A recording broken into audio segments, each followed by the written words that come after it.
Bismillahirrahmanirrahim. Alhamdulillahirabbil alamin wa bihi nasta'in ala umuri dunya waddin.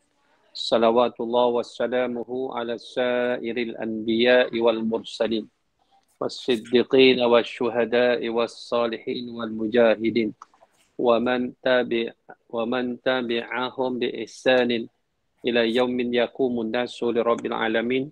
Qala rabbi shrah li sadri wa yassir li amri wahlul 'uqdatam min lisani yafqahu qawli. Subhanaka la ilma lana illa ma 'allamtana innaka antal alimul hakim. Amma ba'du. Allahumma aslih qulubana wa azil uyubana wa tawallana bil husna wa zayyinna bit taqwa wajma' lana khairal akhirati wal ula warzuqna ta'ataka ma abqaitana. Wahai Allah, perelokkan hati kami, cabutkan keaiban dari diri kami, dorongkan kami pada jalan-jalan kebaikan, hiaskan hati kami dengan ketakwaan, himpunkan bagi kami kebaikan akhirat dan dunia, rezekikan kepada kami ketaatan kepadamu selagi mana kami hidup menumpang di atas muka bumi. Amin ya rabbal alamin. Yang saya hormati lagi, saya kasihi sahabat dan sahabiah yang dirahmati oleh Allah Subhanahu wa taala. Syukur kita dalam hari Jumaat yang mulia ini, iaitu Jumaat kedua dalam bulan Sya'ban, iaitu di mana pahala-pahala berselerakkan. Mudah-mudahan kita menjadi orang-orang yang mengutip pahala-pahala yang diselerakkan oleh Allah Subhanahu wa taala di atas muka bumi dengan amal-amal yang soleh, insya-Allah. Menyambung perkongsian kita, muka surat 89. Diriwayatkan daripada Hasan Al-Basri. Dia berkata, apabila roh seorang mukmin telah naik ke atas langit, maka dia akan bertemu dengan roh orang mukmin lain. Para roh tersebut akan bertanya kepadanya, apa yang dilakukan si fulan? Roh orang mukmin itu menjawab, adakah dia belum datang kepadamu? Mereka menjawab, demi Allah, dia belum datang. Mungkin dia dimasukkan ke dalam neraka Hawiyah yang merupakan seburuk-buruk tempat kembali. Jadi, apabila orang mukmin mati, dia masuk ke dalam tempat namanya Illiyin. Dia ditanya oleh orang mukmin yang dah masuk awal. Lalu yang masuk awal bertanya, mana Fulan bin Fulan? Mungkin yang ditanya itu ayahnya, mungkin yang ditanya itu anaknya, mungkin yang ditanya itu kawannya. Lalu orang yang baru masuk tu berkata, demi Allah, dia tak masuk sini ke? Tak ada. Maka kata orang itu, mungkin dia dah pergi ke neraka Hawiyah. Kenapa? Sebab dia mati lebih awal daripada orang yang ditanya. Sepatutnya orang yang dah mati awal itu bertemu dengan orang-orang yang beriman di tempat yang baik. Wahab bin Munabih berkata, Allah Subhanahu wa taala mempunyai tempat tinggal di langit ke-7. Dikatakan bahawa tempat tinggal itu warnanya putih. Dan di sana berkumpul para roh orang mukmin yang telah meninggal dunia. Apabila ada yang meninggal dunia, maka roh tersebut akan bertemu dengan roh mereka. Dan mereka akan bertanya tentang dunia dengan roh yang baru. Sebagaimana orang hilang yang ditanya oleh para keluarganya apabila dia telah kembali. Kisah tersebut diceritakan oleh Abu Nu'aim. Maknanya sama juga cerita di awal itu tadi. Kan, sifat nak tahu apa yang berlaku dekat dunia, kan? Maknanya itu sifat orang-orang yang dah mati. Maka dia mencari saluran-saluran ataupun talian-talian hayat yang boleh membawa berita tersebut. Sebagaimana kita bincang, orang-orang yang dah meninggal, orang baik, merasa bangga dengan kebaikan yang dilakukan oleh keturunan yang ditinggalkannya.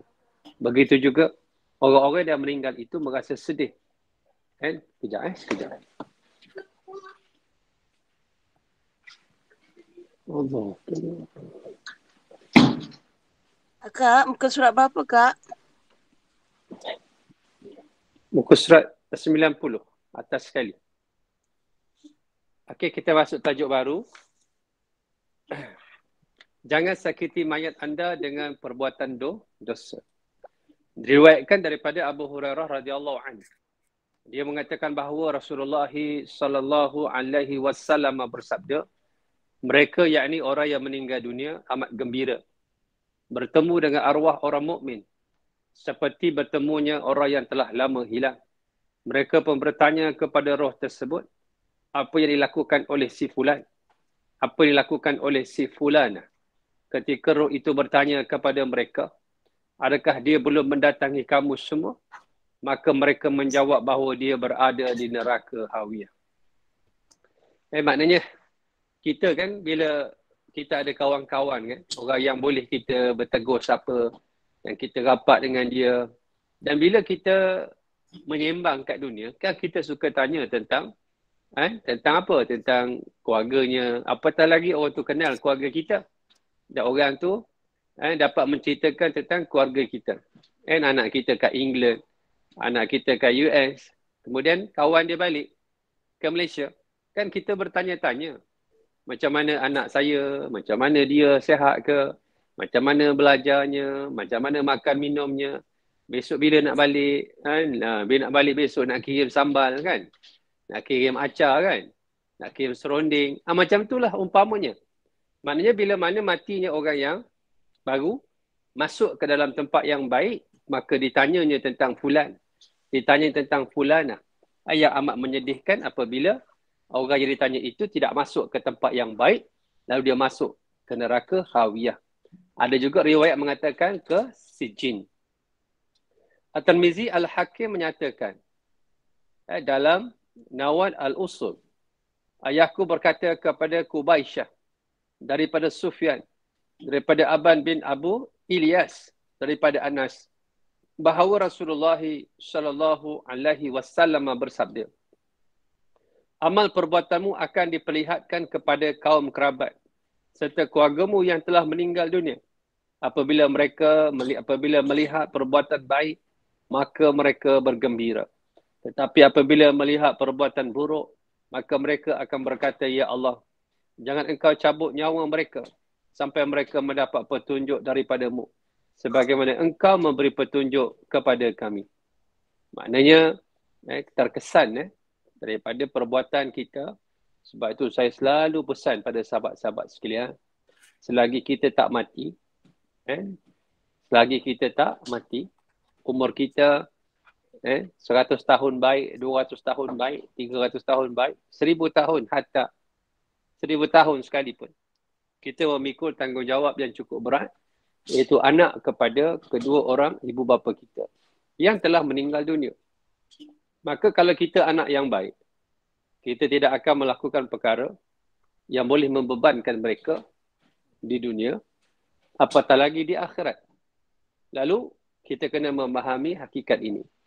Diceritakan daripada satu hadis daripada Abdul Ghafur bin Abdul Aziz, daripada ayahnya, daripada datuknya, bahawa Rasulullah sallallahu alaihi wasallam bersabda, amal perbuatan akan diperlihatkan kepada Allah Subhanahu wa taala pada hari Isnin dan Khamis, kepada Nabi dan para ibu bapa pada hari Jumaat.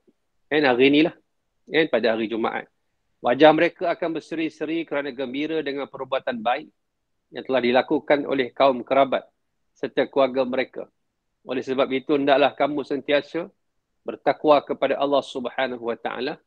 Jangan menyakiti kaum kerabat atau keluargamu yang telah meninggal dunia dengan perkataan burukmu. Maknanya, pada hari Jumaat, hari inilah akan dipertontonkan kepada kita amalan-amalan baik yang dilakukan oleh anak cucu zuriat keturunan kita kepada orang-orang yang telah meninggal dunia. Maknanya pada hari Isnin dan juga hari Khamis. Maka pada hari Isnin, pada hari Khamis juga, begitu dengan hari Jumaat. Maka kita kena mengambil hari-hari ini untuk kita ambil pengiktibaran. Lalu, diriwayatkan daripada lagi sepotong hadis daripada Abu Hurairah radhiyallahu anhu, bahawa Rasulullah sallallahu alaihi wasallam bersabda, apabila seseorang meninggal dunia, maka arwah orang yang telah meninggal dunia akan bertanya kepada orang baru meninggal dunia tersebut tentang keadaan kaum kerabat atau keluarganya yang masih hidup. Lalu sebahagian mereka berkata kepada sebahagian lain, biarkanlah dia, yakni roh orang yang baru meninggal dunia, berehat dahulu. Dia kelihatan amat letih dan susah. Setelah itu mereka bertanya kepada roh tersebut, apa yang dilakukan si fulan, apa yang dilakukan oleh si fulana. Apabila berita yang disampaikan baik, maka mereka gembira dan sukacita. Tetapi apabila berita yang disampaikan buruk, maka mereka berkata, Ya Allah, ampunilah dia. Mereka kemudian bertanya, adakah si fulan telah beristeri? Adakah si fulanah telah bersuami? Mereka lalu bertanyakan tentang khabar soal laki-laki yang meninggal dunia lebih dahulu daripada orang mukmin tersebut. Dan orang mukmin itu pun berkata, adakah dia tidak berjumpa dengan kamu? Mereka menjawab, demi Allah, dia tidak berjumpa dengan kami. Kita datang daripada Allah dan kembali kepada Allah. Lelaki itu dibawa ke tempat kembali yang paling buruk, iaitu neraka hawiyah. Sama juga dengan keterangan hadis-hadis yang telah kita bincangkan. Kisah macam mana orang-orang yang baru mati pergi ke Iliyin, ditanya oleh orang yang lama, orang yang mukmin, yang beriman, yang telah mati awal, tentang keadaan orang-orang yang ditinggalkan. Isterinya, kalau dia yang mati ialah apa dia? Suami. Ditanya tentang suaminya, kalau yang mati itu ialah isteri. Itu yang saya sebut bahawa mereka rasa gembira kalau orang yang ditinggalkan itu dapat pasangan hidup yang lebih soleh, yang lebih baik daripada diri yang mati tersebut. Dalam keadaan apabila orang yang ditanya itu menceritakan tentang keadaan orang yang ditanya itu telah mati awal daripada diri dia sendiri, lalu fahamlah kalau dia tak pergi ke Iliyin, dia akan pergi ke Sijin ataupun ke Hawiyah, tempat roh orang-orang yang jahat. Nabi Muhammad sallallahu alaihi wasallam bersabda, al-arwahu junudun mujannadah, fama ta'arrafa minha i'talafa wa ma tanakara minha ikhtalafa. Roh itu bagaikan sekumpulan tentera yang terlatih. Roh yang sejenis akan saling mengenali, sedangkan yang berbeza akan saling berbeza. Hadis riwayat Muslim dan Al-Bukhari. Maknanya hadis ini menyebut bahawa al-arwahu junudun mujannadah. Maknanya seolah-olah roh itu, nak sebut dalam hadis ini, dia ada kumpulan dia. Maknanya Allah dah siapkan roh itu dengan kumpulan ataupun kategori yang tersendiri. Maka kalau roh tu baik, maka tempat yang baik. Roh tu jahat, maka tempat yang kembali yang jahat. Maka roh yang baik ini, dia duduk dalam keadaan dia saling mengenali antara satu sama lain. Seolah-olah orang yang terlatih. Kenapa dipanggil junudun? Junudun ni jamak daripada jundi. Apa tu jundiyun? Jamak dia ialah junud, tentera. Jundi, tentera. Junud ialah tentera-tentera. Kenapa disebut roh itu dengan tentera? Nak sebutnya tentang ilmu. Terlatih.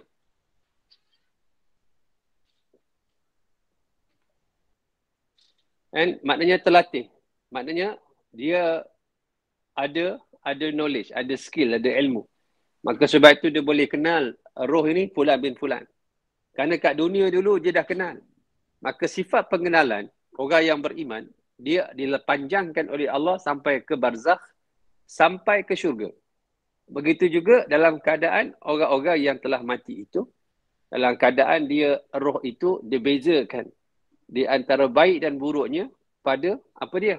Pada pengenalannya. Maka sifat ukhuwah itu dia akan membawa kepada syurga Allah Subhanahu wa taala.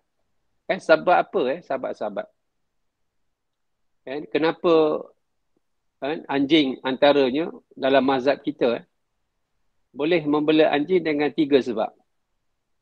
Iaitu memburu, kedua mengembala, ketiga menjaga rumah. Menjaga kawasan rumah, kawasan kebun. Sebab itu anjing-anjing yang terpelihara ini, anjing yang terdidik. Contoh saya ambil sebagai contoh anjing pemburu. Anjing pemburu ni anjing yang dia dilatih. Jiwanya terlatih. Bukan anjing kat tepi jalan makan sampah dan sebagainya. Anjing yang dididik ni, kalau dia pergi memburu, Dia pergi, dia tangkap burung, balik tuan dia potong tempat dia gigit tu, boleh masak, boleh makan. Dia lepaskan, bismillahirrahmanirrahim.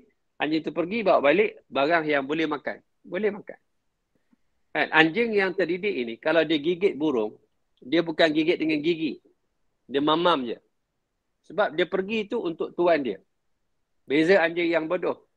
Anjing yang bodoh, dia pergi, dia gigit dengan gigi. Sebab dia pergi tu untuk dirinya, bukan tuannya. Sebagai contoh juga, mengembala. Sebab tu seekor anjing, dia boleh mengembala ribuan biri-biri. Ribuan lembu. Walaupun macam-macam kaedah hari ni, kan, orang gunakan untuk mengembala. Ladang-ladang yang besar. Sekali mengembala biri-biri, mengembala lembu. Kan? Beribu lembu. Yang paling efektif ialah dengan cara menggunakan anjing. Sebab tu dalam hal ini, anjing-anjing yang terdidik. Sebab itu dikiaskan dengan tentera, disebut dengan junudun. Junud iaitu tentera. Mujannadah, tentera yang terlatih. Sebab itu, roh juga begitu. Dia saling mengenali. Sebab itu saya sebut dah, bahawa kalau kita masuk dalam syurga, kita ni mahir dengan selok-belok rumah kita. Kita masuk syurga tu macam kita dah duduk kat syurga tu 100 tahun dah. Kita boleh tahu keadaan syurga. Kita tak kekok dengan keadaan syurga. Kita tahu dalam keadaan letak duduknya macam rumah kita. Kat mana dapur, kat mana tengah, kat mana bilik, mana bilik air, dekat mana letak barang tu, barang. Semua dalam pemikiran kita. Seolah-olah bayangan ini jugalah yang kita akan lalui apabila kita menempuh alam barzakh dan juga akhirat nanti.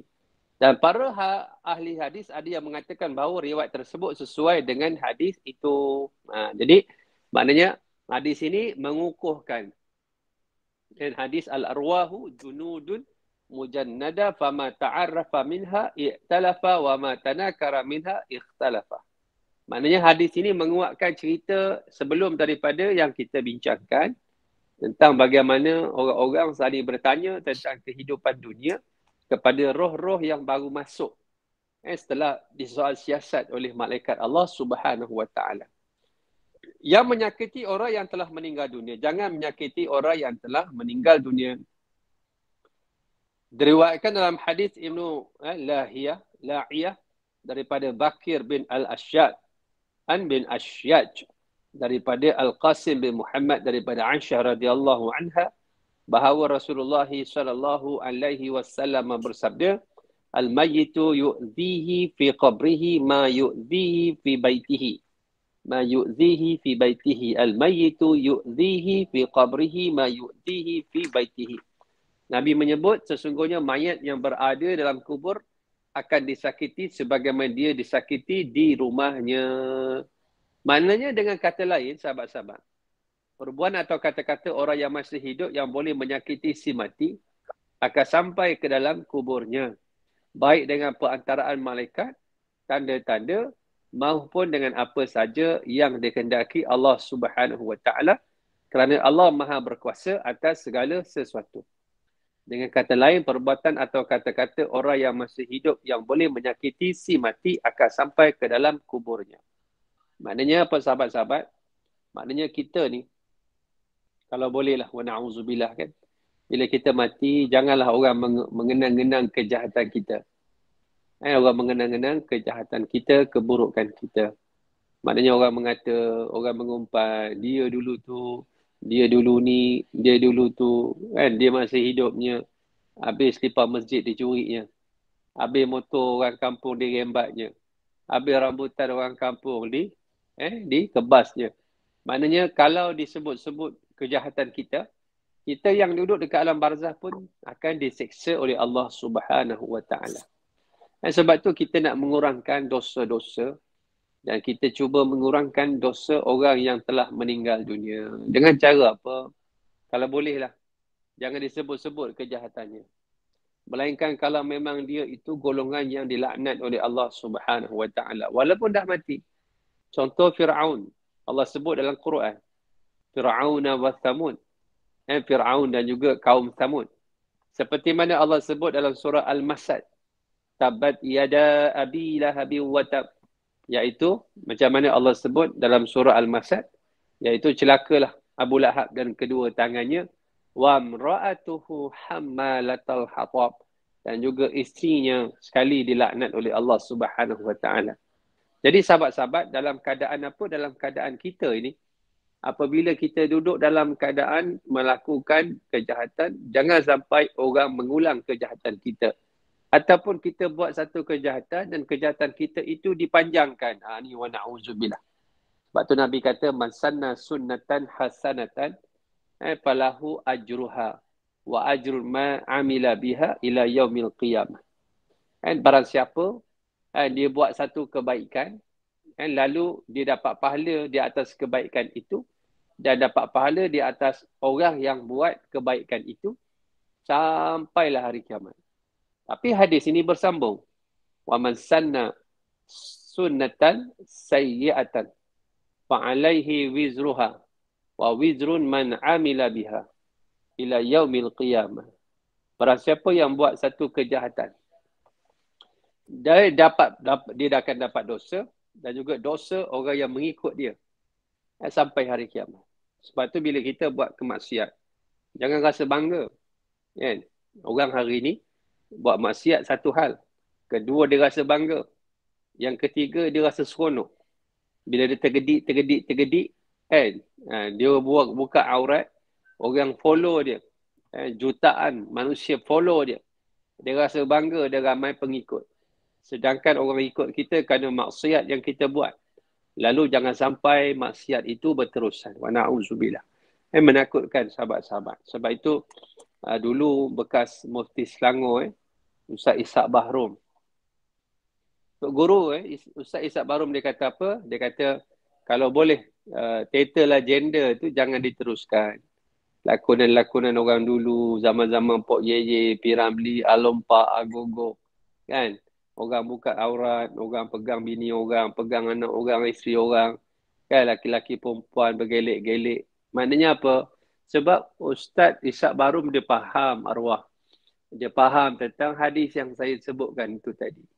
Bila benda tak baik, kita nak panjangkan untuk menambah dosa orang yang dah mati. Kalau benda baik, kita panjangkan tak apa. Tapi benda yang tak baik akan memanjangkan lagi dosa orang yang telah meninggal dunia.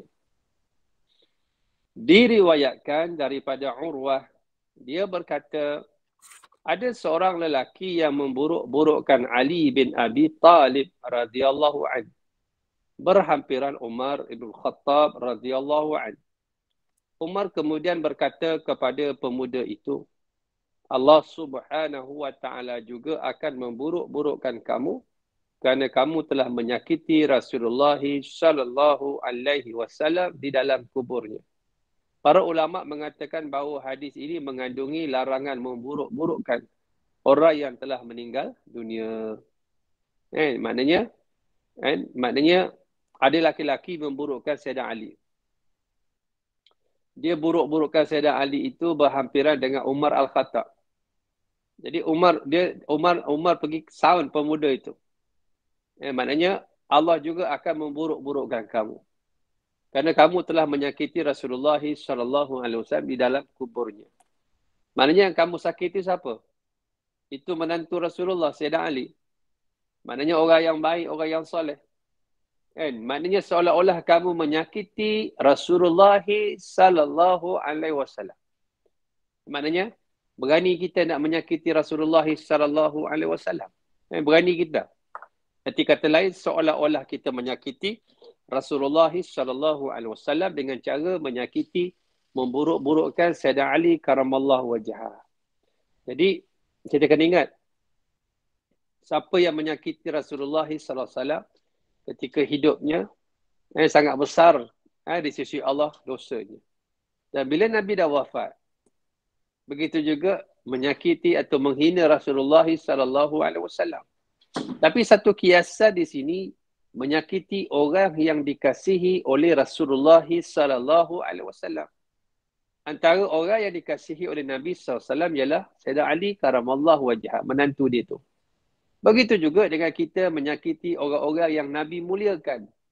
Antaranya menyakiti para alim ulama.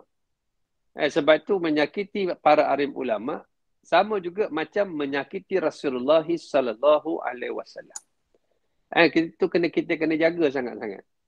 Jangan mudah-mudah kita mengeluarkan perkataan daripada lidah yang tidak bertulang. Dan para ulama mengatakan bahawa hadis ini mengandungi larangan memburuk-burukkan orang yang telah meninggal dunia. Dalam satu hadis dinyatakan bahawa dilarang mencaci atau memburuk-burukkan orang yang telah meninggal dunia kerana perbuatan buruk mereka di dunia. Maknanya dalam keadaan jangan kita panjangkanlah. Kalau boleh kita nak tutup. Kalau orang Melayu kan biasa bila mayat tu dah siap disolat.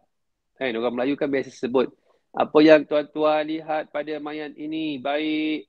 Apa yang tuan-tuan lihat pada mayat ini baik. Orang jawab, apa yang tuan-tuan lihat pada mayat ini baik. Kan? Biasa kan? Biasa. Ada satu tempat tu kat Malaysia ni. Apabila imam kata, apa yang tuan-tuan lihat pada mayat ini baik. Apa yang tuan-tuan lihat pada mayat ini baik. Kali ketiga sahabat-sahabat, ada orang bangun. Orang tu kata, apa yang tuan-tuan lihat pada mayat ini baik. Orang bangun. Orang tu kata, mana boleh baik? Mati mencuri mencuri kabel elektrik. Maknanya kena pada ada orang yang jahat macam tu. Habis mengaibkan mayat. Mengaibkan mayat. Sebab itu, na'udzubillah. Maknanya, jangan nanti orang kenang kita pada kejahatan kita. Jadi, kita ni kan, kena jaga satu prinsip. Kalau kita tidak boleh, kalau kita ni tidak boleh berbuat baik, satu je saya pesan, jangan buat jahat. Jangan buat jahat. Maknanya kita kalau letak diri kita, kalau tak boleh buat baik, jangan buat jahat. Sebab kejahatan akan dikenang oleh orang, dan apatah lagi Allah Subhanahu Wa Taala. Dan terkadang kita dah lupa tentang kejahatan kita, tetapi dipegang oleh Allah Subhanahu Wa Taala. Antara yang disebutkan oleh hadis Nabi, antara yang dipanggil alamatul syaqawati arba'atun. Tanda-tanda kecelakaan seorang itu. Yang pertama sekali, nisyanu dhunubil madiyah. Dia lupa kepada dosa maksiat yang dia pernah lakukan. Sedangkan perkara tersebut disimpan oleh Allah Subhanahu Wa Taala. Lalu hadis ini juga mencela perbuatan orang yang derhaka kepada bapa dan ibunya yang telah meninggal dunia. Kepada ibu bapanya lah. Ini disebut dengan bapa ibunya. Ini disebut dengan bapa ibunya. Maknanya anak-anak yang derhaka. Diriwayatkan dalam satu hadis bahawa Rasulullah sallallahu alaihi wasallam menghadiahkan pahala sedekah kepada Khadijah sebagai cara bagi Rasulullah sallallahu alaihi wasallam untuk berhubungan dan berbuat baik kepada Khadijah yang telah meninggal dunia. Jadi maknanya Rasulullah SAW sendiri pernah satu hari berbuat sedekah atas nama Siti Khadijah. Sebab tu kita boleh bersedekah atas nama orang yang kita kasih. Atas nama mak kita, ayah kita, suami kita, isteri kita yang telah meninggal dunia. Kita niatkan.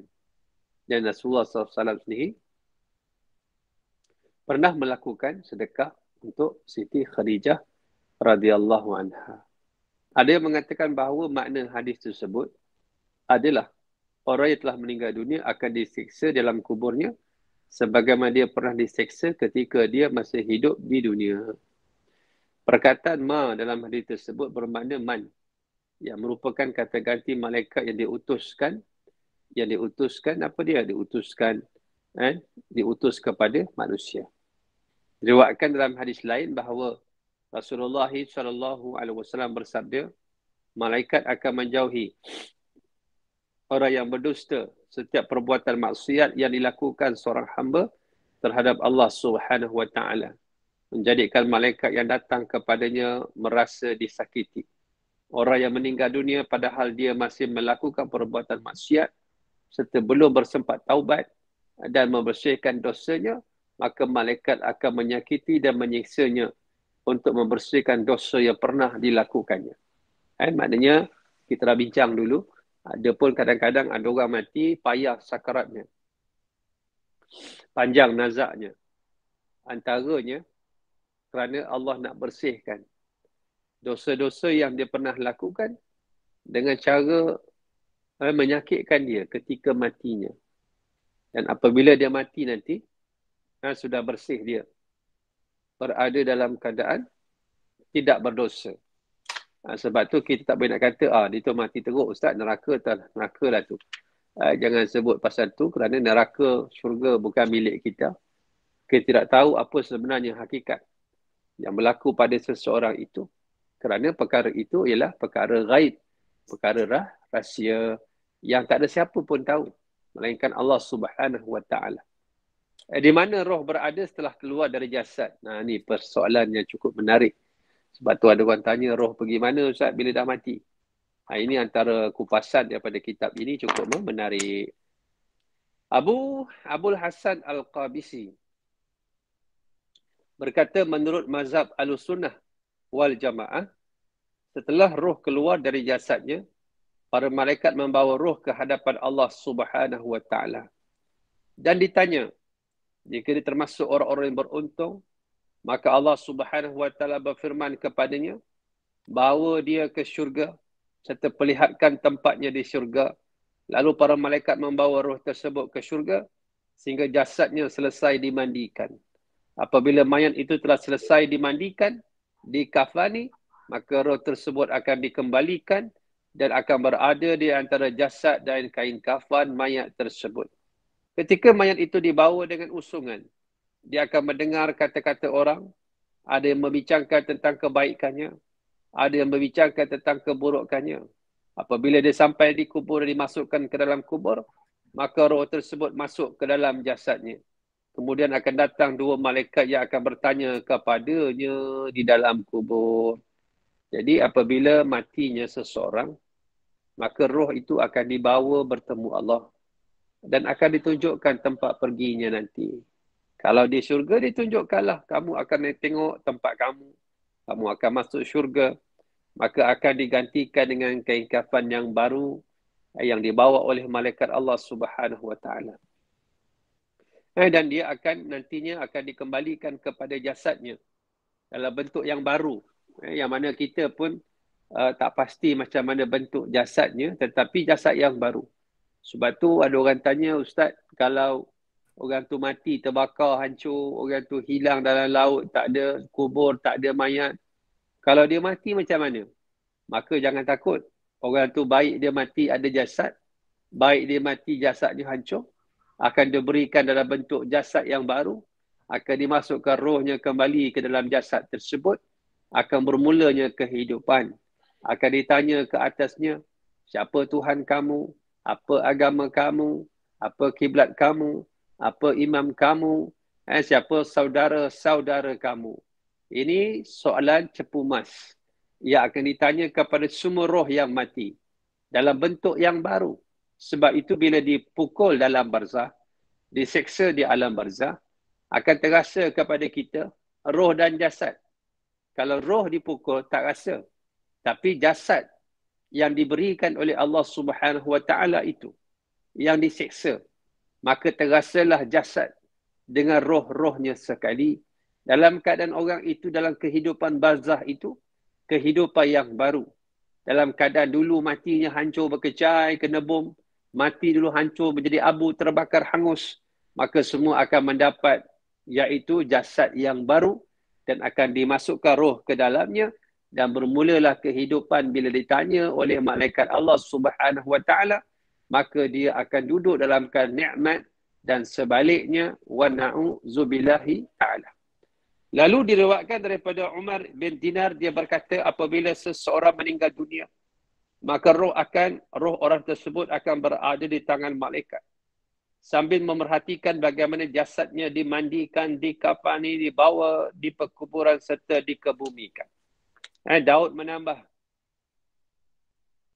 keterangan hadis tersebut, dia berkata, dikatakan kepadanya ketika dia sedang berada di atas takhta di syurga, dengarlah olehmu pujian-pujian manusia terhadapmu. Begitulah orang yang baik, bila dia mati kan orang menyebut-nyebut kebaikan dia. Kan? Sejak dia meninggal, tak ada lagi orang sedekah. Sejak dia meninggal, tak ada lagi orang nak buat teh tarik dekat kat surau ada kuliah. Dia ni memang kerja dia teh tarik je. Dan dia memang spesialis dalam teh tarik. Kadang-kadang kat dalam surau tu sahabat-sahabat, ada orang tu terkenal kerana dia tukang masak. Kan? Maknanya bila maulid ke, Isra' Mi'raj ke, kan? Macam-macam. Dia ialah tekong pada bab masak. Dia tekong dalam bab menyembelih. Dia tekong dalam bab bab itu dan ini. Maka bila dia meninggal, orang-orang surau rasa kehilangan. Orang-orang yang baik rasa kehilangan. Lalu menyebut-nyebut kebaikan dia. Dan dia mendengar orang yang kata kat dia.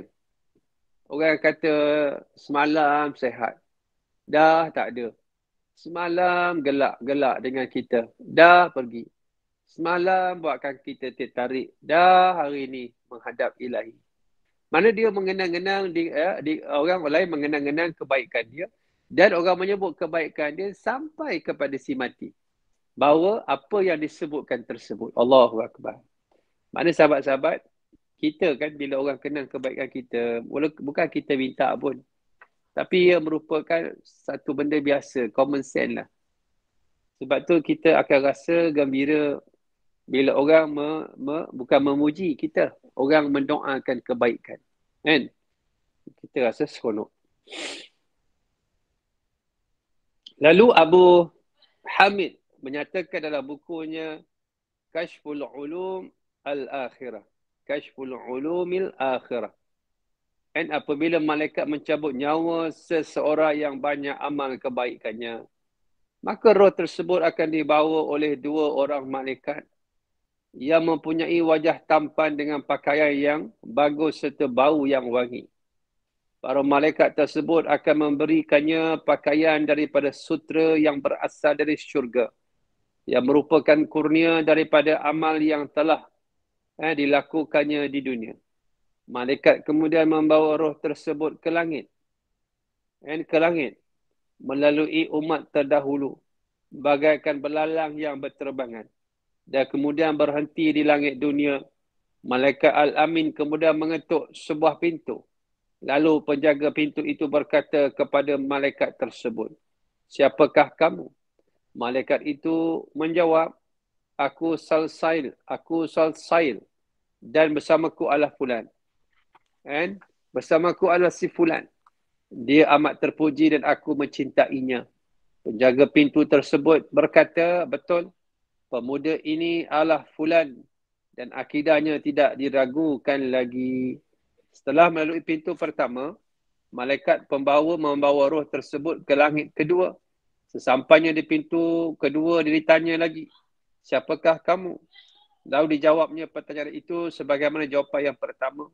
Pintu tersebut lalu mengucap, "Selamat datang kepada fulan, kerana dia orang yang sentiasa memelihara solat fardu."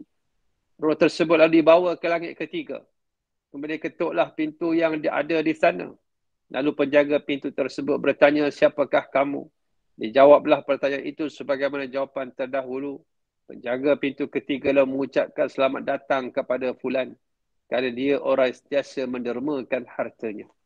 Lalu pergi ke pintu keempat. Mengetuk pintu tersebut.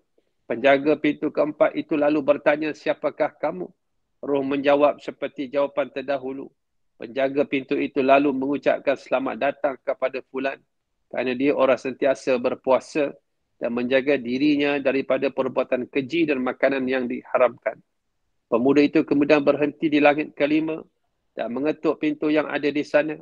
Penjaga pintu lalu bertanya, "Siapa kamu?" Pertanyaan tersebut seperti biasa. Penjaga pintu lalu mengucapkan selamat datang kepada pemuda itu kerana dia menunaikan ibadah haji dengan ikhlas tanpa mahu dilihat atau didengar oleh orang lain. Dia lalu pergi menuju pintu ke-6 dan setelah ditanya, penjaga pintu tersebut mengucapkan selamat datang kepada pemuda soleh itu kerana dia sentiasa berbuat baik kepada kedua orang ibu bapanya.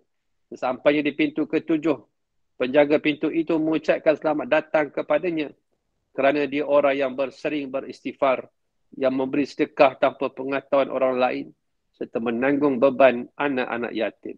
Tengok, sahabat dikasihi oleh Allah Subhanahu Wa Taala. Dan apabila malaikat membawa orang yang beriman itu, setelah diberikan pakaian kurniaan daripada syurga, dan dia naik ke langit, dibawa daripada satu pintu ke satu pintu, dilepaskan kerana akidahnya baik yang pertama. Dalam keadaan yang kedua, kerana apa? Kerana dia menjaga solat fardunya. Yang ketiga, kerana dia suka bersedekah, suka mendermakan hartanya. Yang keempat, kerana puasanya. Ada orang yang suka berpuasa dan juga menjaga diri daripada makanan yang haram. Kemudian mari pula ibadah haji. Dia pergi bukan kerana dia mencari kemasyhuran, bukan nak orang pandang dia, tapi ikhlas dia kerana labbaik Allahumma labbaik, labbaik la syarika laka labbaik, innal hamda wa ni'mata laka wal mulk la syarika lak. Dia datang itu kerana panggilan Allah. Labbaik Allahumma labbaik. Kerana kau panggil aku, ya Allah. Kemudian kerana apa pemuda itu? Dibukakan pintu-pintu langit yang seterusnya kerana dia anak yang soleh, yang tidak menderhaka, berbuat baik kepada kedua orang ibu bapanya. Tengok amalan-amalan yang kita bincangkan itu tadi. Amalan-amalan ini memberi bekas ke dalam kehidupan kita.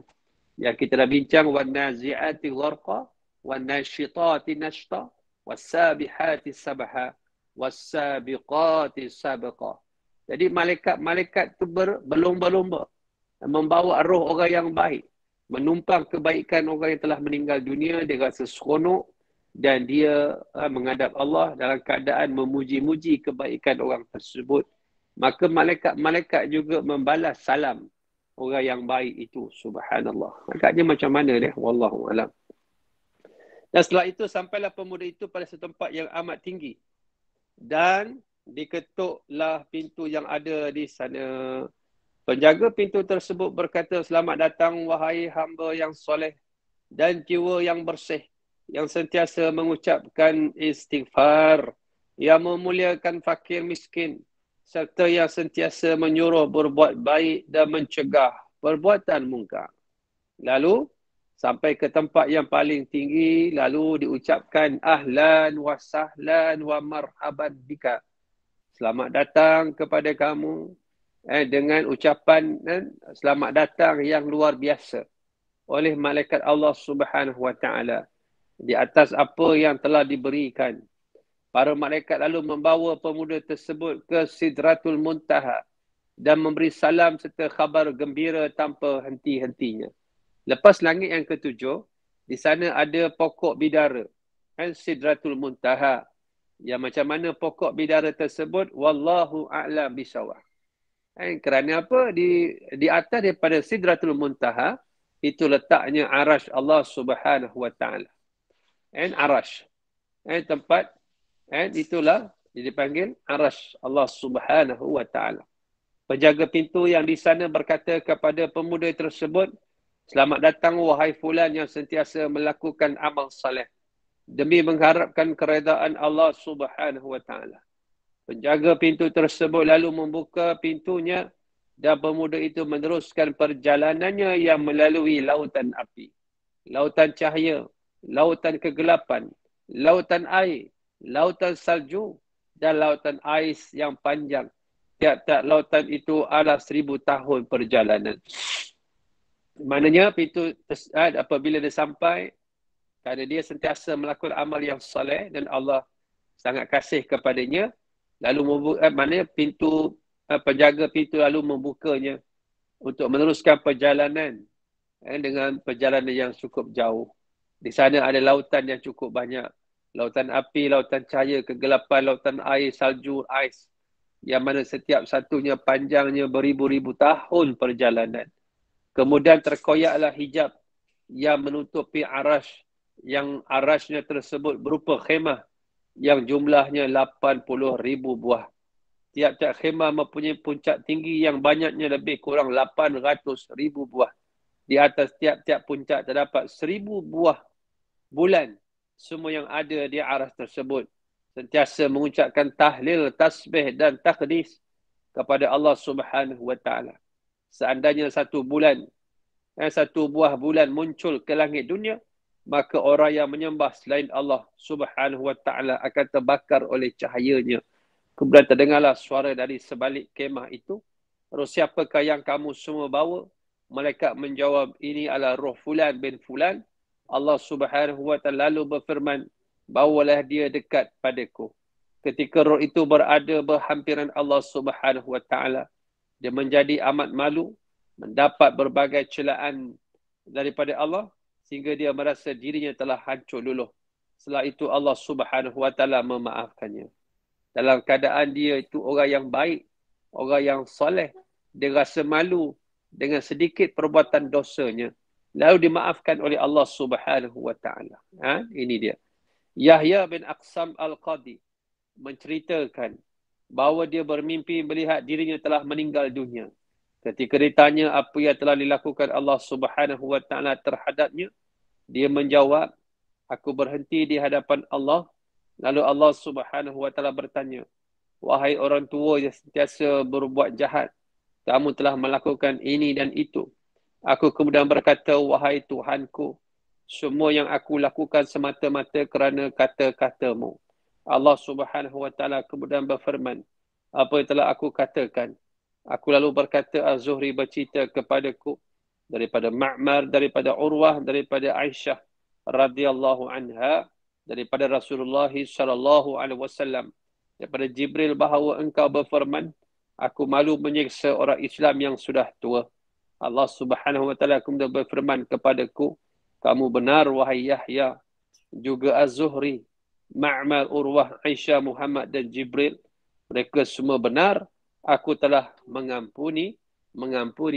Maknanya orang yang baik walaupun ada dosa, lalu kerana kebaikan itu Allah terima pukal segala keampunannya. Sebab itu kadang-kadang Allah Subhanahu wa taala diambil pukal. Kalau kita pergi buat haji kat Mekah, jumlah yang buat haji itu yang tawaf berjuta manusia. Bukan sebab semua doanya bagus, tidak. Tapi kerana Allah dia ambil pukal. Ada seorang tu jujur orang je, baik, ikhlas orang je. Dia pergi dengan hasil yang baik, rezeki yang baik, dia kumpul duit lama, pergi niatnya ikhlas, dalam keadaan bukan kerana nak orang pandang. Sebab kerja buat haji ini antara kerja buat antara amalan yang paling payah untuk ikhlas. Yang paling payah untuk ikhlas. Antaranya haji lah dan juga umrah. Jadi orang suka nak selfie, nak berkongsi. Orang sembayang kat surau Taman Permata, dia sembayang depan Kaabah. Dia nak tunjuk kat orang. Lalu dia ambil gambar lah. Kat situ ialah hati kita. Jadi Ustaz, benda pun mahal Ustaz. Paling tidak ada kenangan. Satu dua pun cukup lah. Jangan banyak-banyak lebih-lebih sangat. Sehingga menimbulkan rasa tak selesa orang tengok kita. Tak semua orang suka bila kita tunjukkan kebahagiaan kita. Betul tak? Ada orang suka kita menderita. Dan ada orang bila tengok kita menderita, bukan dia menderita. Dia tumpang gembira di atas penderitaan kita. Sebab itu menunjukkan pada orang tentang benda-benda yang kita boleh buat. Kita boleh duduk ke hotel yang dekat. Kita boleh, tak kira lah siapa ke. Mutawif ke tak mutawif ke. Ustaz ke tak ustaz ke. Kan? Orang pergi naik business class. Naik first class. Orang ramai biasa pergi naik economy class. Kita pun berbangga lah dengan seat kita. Na'udzubillah. Tapi dalam keadaan orang yang pergi itu ada yang ikhlas sangat. Maka Allah ambil semua doa-doa yang dipanjatkan oleh semua orang. Sebab Allah ambil pukal. Sebab itu bila kita ada iman dan amal soleh kita banyak, maka ditenggelamkan dengan amal-amal yang toleh. Amal yang toleh itu ditenggelamkan dengan amal yang soleh. Sebab itu bila ditimbang di antara dua baik dan buruk, ditengok mana yang lebih berat. Jadi kalau amal soleh kita lebih berat daripada amal yang tidak baik, maka insya-Allah kita akan masuk ke dalam golongan orang-orang yang dikasihi dan yang diampunkan oleh Allah Subhanahu wa taala. Diriwayatkan daripada Ibnu Nubatah bahawa dia ditanya dalam mimpinya, apa yang telah dilakukan Allah Subhanahu wa taala terhadapmu? Lalu Ibnu Nubatah menjawab, ketika berada di hadapannya, di hadapan siapa? Di hadapan Allah. Allah Subhanahu wa taala berfirman kepadaku, kamu sentiasa bercakap jujur. Aku lalu berkata, Maha suci engkau, wahai Allah Subhanahu wa ta'ala. Aku telah berkata jujur padamu. Allah Subhanahu wa ta'ala kemudian berfirman, apa yang telah kamu ucapkan ketika masa hidup di dunia? Aku menjawab dia, Allah Subhanahu wa ta'ala akan menghancurkan mereka setelah menciptakan, mendiamkan mereka, setelah menjadikan mereka pandai bercakap, kembali mengadakan mereka setelah menghilangkan dan mengumpulkan mereka setelah dipisahkan. Allah Subhanahu wa taala kemudian berkata kepadaku, kamu benar, pergilah kerana aku telah mengampunimu. Jadi dalam mimpi ni, dalam mimpi ni Ibnu Nubatah ini dia bermimpi rohnya dibawa di hadapan Allah Subhanahu wa taala. Dan dia orang yang jujur. Lalu apabila dia ni jujur, maka dinilai di atas sifat kejujurannya itu. Maka diampunkan oleh Allah Subhanahu wa taala. Jawabkan daripada Mansur bin Ammar bahawa dia ditanya dalam mimpinya, apa yang telah dilakukan Allah Subhanahu wa taala terhadapmu? Mansur bin Ammar menjawab, ketika aku berada di hadapannya, Allah Subhanahu wa taala berfirman kepadaku, apa yang telah kamu bawa? Aku berkata, aku datang membawa 36 hujah, yakni alasan. Allah Subhanahu wa taala berfirman, aku tidak akan menerima satu pun alasanmu. Allah Subhanahu wa taala kemudian bertanya lagi, apa lagi yang kamu bawa? Aku menjawab, aku datang padamu dengan 360 kali khatam Al-Quran. Allah Subhanahu wa taala berfirman, aku tidak akan menerima itu. Allah Subhanahu wa taala kemudian bertanya lagi, apa lagi yang kamu bawa?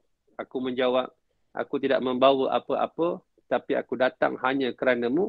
Allah Subhanahu wa taala lalu berfirman, kamu telah tiba di hadapanku dan sekarang pergilah kerana aku telah mengampuni dosamu. Ada yang ketika sampai di Al-Kursi, dia dikembalikan semula ke sebalik hijab. Di antara mereka ada yang berjaya menemui Allah Subhanahu wa taala dan mereka itulah orang yang mengenali Allah Subhanahu wa taala. Maknanya apabila orang itu mati, dia akan rohnya akan dibawa bertemu dengan Allah Subhanahu wa taala.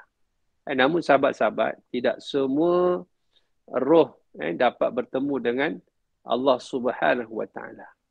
Tadi yang kita baca kan, orang roh yang baik dibawa ke langit, pintu-pintu langit terbuka, lalu semua malaikat itu mengenali roh tersebut, Fulan bin Fulan, Fulan bin Fulan.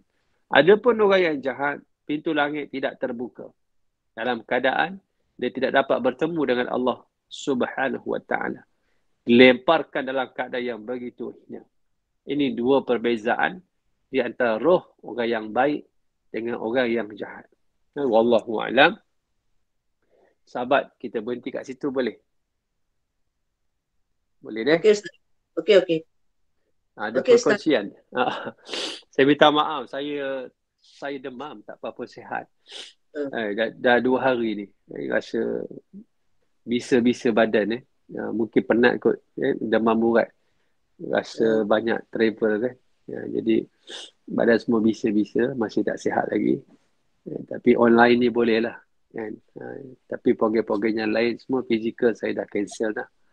Boleh dah sahabat setakat tu dah. InsyaAllah boleh, Ustaz. Okey, terima kasih. Bismillahirrahmanirrahim. Allah manfa'na bima 'allamtana wa 'alimna ma yanfa'una. Ya Allah, manfaatlah kepada kami dengan apa yang kau ajar pada kami. Ajarlah kepada kami ya Allah dengan perkara-perkara yang bermanfaat bagi kami. Ampunkan dosa kami yang banyak, ampunkan dosa kedua orang ibu bapa kami. Ampunkan ya Allah dosa suami kami, isteri kami, anak-anak, cucu, cicit kami, zuriat kami. Ampunkan dosa tok-tok guru kami, para alim ulama kami yang tidak jemu-jemu membimbing kami ke arah jalan petunjuk-Mu. Ya Allah, ya Tuhan, kami jadikan anak cucu zuriat kami anak-anak yang saleh dan saleha, beriman dan bertakwa, mendirikan solat, menutup aurat, tahu membaca Al-Quran, anak-anak yang boleh memandi, mengkafan, mendirikan solat jenazah untuk kami, anak yang boleh mengusung keranda kami ke kubur, anak yang boleh memimpin tangan kami ke syurga-Mu. Rabbana taqabbal minna innaka antas sami'un alim wa tub alaina ya Allah innaka antat tawwabur rahim. ربنا آتنا في الدنيا حسنة وفي الآخرة حسنة وقنا عذاب النار سبحان ربك رب العزة عما يصفون والسلام على المرسلين والحمد لله رب العالمين تقبل الله منا